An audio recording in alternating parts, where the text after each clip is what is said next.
What the Moon Brings by H.P. Lovecraft.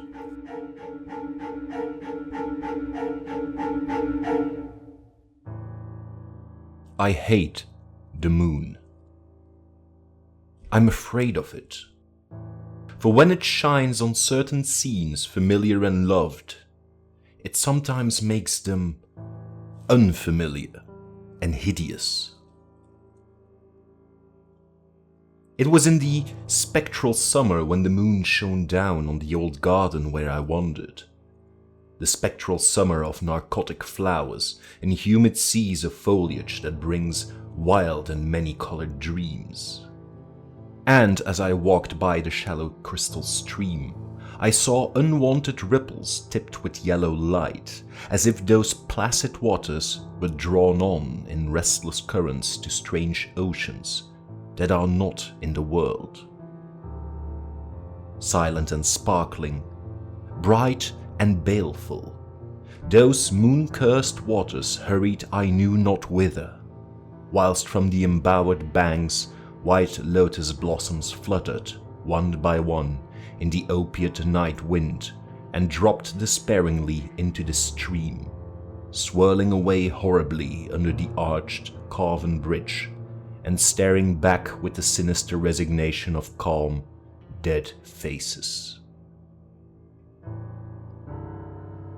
And as I ran along the shore, crushing sleeping flowers with heedless feet, and maddened ever by the fear of unknown things and the lure of the dead faces, I saw that the garden had no end under that moon. For where by day the walls were, there stretched now only vistas of trees and paths, flowers and shrubs, stone idols and pagodas, and bendings of the yellow-litten stream past grassy banks and under grotesque bridges of marble. And the lips of the dead lotus faces whispered sadly, and bade me follow, nor did I cease my steps till the stream became a river, and joined amidst marshes of swaying reeds and beaches of gleaming sand the shore of a vast and nameless sea. Upon that sea the hateful moon shone, and over its unvocal waves weird perfumes brooded.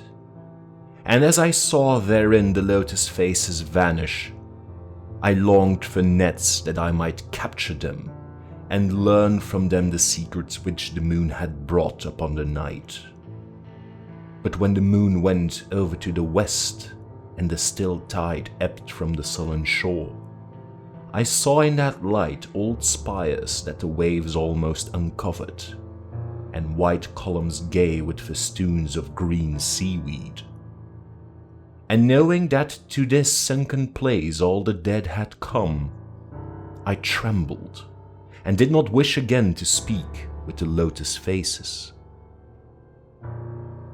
Yet when I saw far out in the sea a black condor descend from the sky to seek rest on a vast reef, I would fain have questioned him and asked him of those whom I had known when they were alive.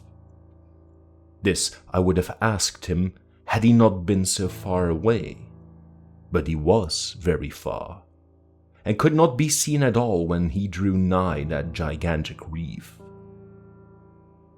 So I watched the tide go out under that sinking moon, and saw gleaming the spires, the towers, and the roofs of that dead, dripping city. And as I watched, my nostrils tried to close against the perfume-conquering stench of the world's dead. For truly, in this unplaced and forgotten spot had all the flesh of the churchyard gathered for puffy sea worms to gnaw and glut upon.